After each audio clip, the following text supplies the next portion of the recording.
তো হ্যাঁ বন্ধুরা, আমি আজকে কাঁকড়া রানবো। তো কেমন আছেন সবাই? কাঁকড়া ধরা সবার জন্য সম্ভব হয় না, কারণ কাঁকড়ায় চেঙ্গি মারে।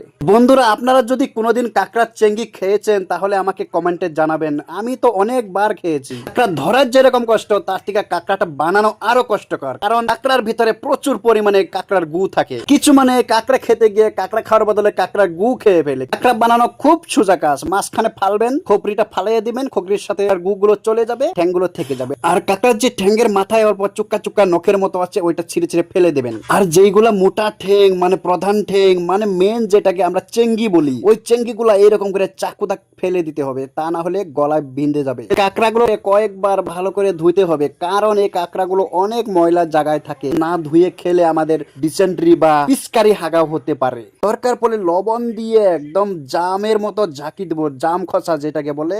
কাঁকড়াগুলো এখন কি সুন্দর ঝিকঝিকে হয়ে গেছে। আমি এখানে ব্যবহার করব কিছু পরিমাণে না, অল্প বেশি পরিমাণে হলুদের গুঁড়া, অল্প বেশি পরিমাণে জিরার গুঁড়া, কিছু ধনিয়া পাউডার, মানে তার সাথে কিছু চিকেন মশলা গুলো পেঁয়াজ কাটা ছিল অর্ধেকের বেশি পরিমাণে আমি কাঁকড়ার উপরে দিয়ে দিলাম। আর আমাদের কাছে এখন আদা নেই। এটা হলো দাদা, যে না খায় আদা সে হলো গাদা। পেঁয়াজ গুলো লাল রং হয়ে গেছে, আর আমি এখানে ঢেলে দিলাম কাঁকড়া গুলো। কিছু সময় ভালো করে লাড়াচাড়া করার পর কাঁকড়াগুলোর সাথে মশলাগুলো ভালো করে মিক্স হয়ে গেছে। অল্প সময় ঢাকনা দিয়ে রাখার পর আমি ঢাকনাটা সরিয়ে আবার ভালো করে অল্প লাড়াচাড়া করে দিব। কাঁকড়াগুলো ভালো করে সিদ্ধ করার জন্য আমি এখানে অল্প জল দিয়ে দিলাম। মোটামুটি আধা ঘন্টা পর আবার আমি ঢাকনাটা সরিয়ে দেখি যে আমার কাঁকড়াটা অলরেডি রান্না হয়ে গেছে। আর দেরি না করে ফটাফট কাঁকড়ার সবজিগুলো আমরা থালিতে নিয়ে নিলাম। আপনারা কে কে কাঁকড়া কষেনি খাইতে চান আমাকে কমেন্টে জানাবেন। কাঁকড়া চাবাইলে কিরকম শব্দ উঠে আপনারা একবার শুনে যান।